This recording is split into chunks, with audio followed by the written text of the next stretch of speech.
Configuration files, ETC के अंदर सारी कॉन्फ़िगरेशन फाइल्स होती है लिनक्स की।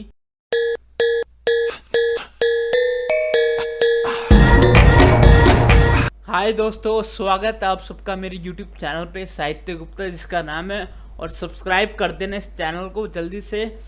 इस वीडियो से मैं स्टार्ट कर रहा हूँ लिनक्स की प्लेलिस्ट बिल्कुल स्क्रैच से। क्या है लिनक्स, पहले पढ़ते हैं लिनक्स के बारे में।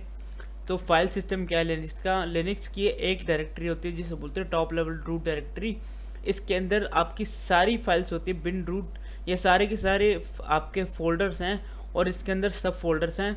वैसे लिनक्स के अंदर फोल्डर को हम डायरेक्टरी कहते हैं और फाइल को हम फाइल ही कहते हैं। तो जैसे हम विंडोज़ में फोल्डर कहते हैं, ऐसे लिनक्स के अंदर उसको हम डायरेक्टरी कहते हैं। लिनक्स होता है अपना CLI एंड विंडोज़ होता है GUI। GUI का मतलब graphical user interface, which means you can do like this. तो आप ऐसे कर सकते हो, जैसे आप ऐसे माउस से कुछ भी कर सकते हो। जैसे आपने लोकल डिस्क C खोली, इसके अंदर ये सारे फोल्डर्स आप ओपन ऐसे करते हो और ओपन करके आपको सब कुछ दिख जाता है कि क्या है इसके अंदर। बट लिनक्स के अंदर ऐसा नहीं होता। लिनक्स है बिल्कुल CMD की तरह। CMD काफ़ी लोगों ने चलाया होगा। तो यहाँ पे सारा काम होता है कमांड्स के थ्रू।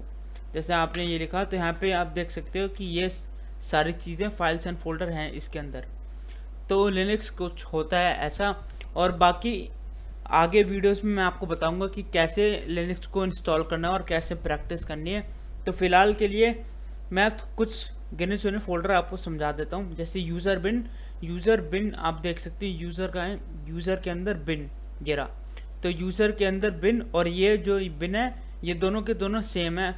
जैसे आपको मैं एक चीज़ बताता हूँ, जैसे यहाँ पे कैनवा है या फिर कोई और सॉफ्टवेयर ले लो, जैसे ये है टी लॉन्चर। अगर इसकी मैं प्रॉपर्टीज़ खोलूँगा तो ये कहीं और इंस्टॉल हुआ पड़ा है।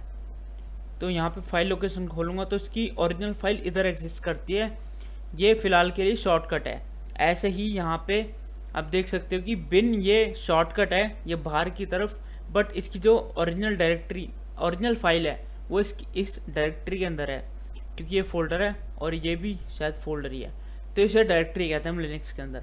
मैंने पहले आप सबको बता दिया। तो इसके अंदर जो नॉर्मल यूज़र कमांड्स होती हैं वो इसके अंदर स्टोर होती हैं यूज़र बिन के अंदर।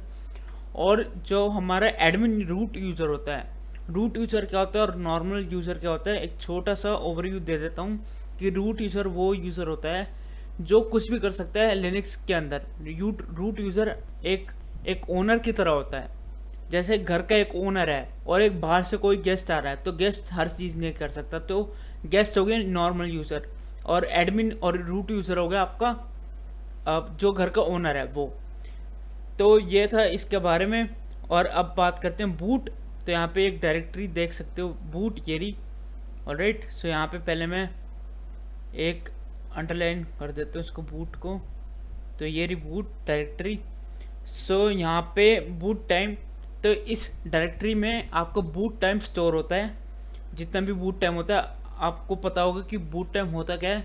जब हम PC को ऑन करते हैं तो जब तक वो विंडोज़ ओपन, जब तक प्रॉपर ओपन नहीं हो जाता PC, तो उस टाइम को कहते हैं बूटिंग टाइम। ऐसे लिनक्स के अंदर भी टाइम होता है, वो सारा स्टोर होता है इसके अंदर।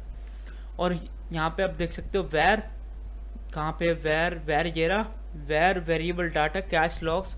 इसके अंदर कैशे एंड लॉग्स आपका स्टोर होता है। ज़्यादा डीप में जाऊँगा नहीं अभी फ़िलहाल, क्योंकि ये फर्स्ट वीडियो है लिनक्स की। तो इसमें जस्ट थोड़ा सा मैं ओवरव्यू दे रहा हूँ कि क्या है, कौन सी चीज़ क्या करती है और किस डायरेक्टरी में क्या स्टोर होता है। तो यहाँ पे आप देख सकते हो फोल्डर को हम कहते हैं डायरेक्टरी लिनक्स के अंदर। विंडोज़ में आप बोलते हो फोल्डर, बट उसी चीज़ को हम बोलते हैं डायरेक्टरी लिनक्स के अंदर। ऑलराइट, दोनों में डिफरेंस बस इतना सा है। बाकी मैं हैंड्स ऑन लैब आपको थर्ड या फोर्थ वीडियो से दिखा दूंगा कि कैसे हमें फोल्डर बनाना है, कैसे फाइल बनानी है लिनक्स के अंदर। बहुत ही ज़्यादा फन मिलता है लिनक्स को करते हुए। जब लिनक्स आप प्रैक्टिस करोगे बहुत ही ज़्यादा मज़ा आएगा, क्योंकि बिल्कुल ही नेक्स्ट लेवल चीज़ है। तो यूज़र लिब, यहाँ पे अभी लिब का फोल्डर है नहीं, बट वैसे एग्जिस्ट करता है, इस वाले इमेज के अंदर नहीं है। तो लिब सपोर्ट्स ऑल प्लेटफॉर्म, मतलब कि ये सारे प्लेटफॉर्म को सपोर्ट करता है। आपका 32 बिट है, 64 बिट है या 86 बिट, जो बिट पे आते हैं वो सब सपोर्ट करता है। बट यूज़र लिब 64 में सिर्फ 64 बिट सपोर्ट करता है। तो जस्ट इतना सा डिफरेंस है इसके अंदर। और यहाँ पे आप देख सकते हो एक डेव डायरेक्टरी है। ऑलराइट, सो इसके अंदर सारे ब्लॉक डिवाइसेस और फाइल्स होती हैं जितने भी आप, जैसे हम कोई पेन ड्राइव लगाते हैं, जैसे हम कोई पेन ड्राइव लगाएंगे तो वो कहाँ पे शो होगा, इधर शो होगा, या फिर कोई पोर्टेबल हार्ड डिस्क लगाई तो वो यहाँ पे शो होगा। बट लिनक्स में वो कहाँ पे शो होता है, वो इस डायरेक्टरी के अंदर शो होता है, ब्लॉक डिवाइसेस और फाइल्स। ऑलराइट, सो यहाँ पे देख सकते हो home end user name, home का है, होम के अंदर यूज़र नेम, तो ये सारी यूज़र नेम है।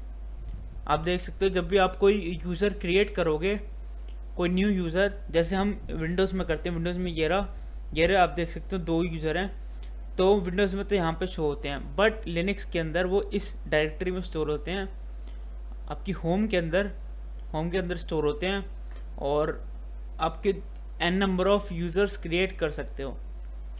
फिर उसके बाद बात करते हैं रन टाइम डेटा PID।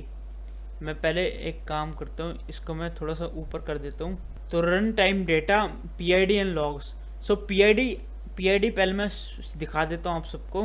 जब हम टास्क बार सेटिंग खोलेंगे, यहाँ से जब हम टास्क मैनेजर खोलेंगे तो फिर यहाँ पे आप देख सकते हो कि यहाँ पे सर्विसेज है, इसके यहाँ पे लिखा है PID। सो ये PID क्या होता है, PID होता है प्रोसेस ID। आप सब देख सकते हो सर्विस प्रोसेस ID। ऑलराइट, सो यहाँ पे आप देख सकते हो हर प्रोसेस की एक यूनिक ID है, किसी भी प्रोसेस की 2 सिमिलर ID नहीं है कि आपकी 3-4 प्रोसेस की एक ही ID, सबकी यूनिक ID है। तो ऐसी जो प्रोसेस ID होती है हमारी लिनक्स के अंदर, वो सब स्टोर होती है रन के डायरेक्टरी में, रन ये रहा, तो रन की डायरेक्टरी में स्टोर होती है। ऑलराइट, सो अब मूव करते हैं नीचे। तो नीचे हमारे पास आता है अपना वैर टेम्प एंड रूट। मैं इसको इधर ले आता हूँ। सो वैर temp 30 days and temp 10 days क्या लिखा है मैं पहले शो कर देता हूँ आपको। वैर के अंदर टेम्प है, इसके अंदर और एक है टेम्प ओनली। टेम्प कहाँ है, टेम्प ये रहा। तो टेम्प और वैर टेम्प में फ़र्क ये है कि जब आप कोई चीज़ डिलीट करते हो लिनक्स के अंदर, फाइल या फोल्डर, वैर टेम्प में वो फाइल और फोल्डर 30 दिन के लिए अवेलेबल रहेगा। आप रिट्रीव कर सकते हो, दोबारा से रिस्टोर कर सकते हो। एंड टेम्प के अंदर ये रहा टेम्प के अंदर ओनली 10 डेज रहता है और वैर टेम्प में 30 डेज। ऑलराइट, सो ये जस्ट छोटा सा डिफरेंस है। बाकी ये मिस हो गया है ETC कॉन्फ़िगरेशन फाइल्स। ETC के अंदर सारी कॉन्फ़िगरेशन फाइल्स होती है लिनक्स की, बस अभी के लिए इतना ही याद रखो। बाकी मैं लिनक्स में जब हम हैंड्स ऑन करेंगे, जब लैब करेंगे, तब देखते रहेंगे कि कौन सी चीज़ क्या है, तब मैं डिटेल में एक्सप्लेन कर दूंगा। अभी शॉर्ट ओवरव्यू के लिए बता दिया। बाकी रूट होता है आपका एडमिन यूज़र। ऑलराइट, कहीं पे भी रूट लिखा हो किसी भी फाइल के आगे या कुछ कहीं पे भी, तो इसका मतलब ये है कि उसका ओनर रूट है।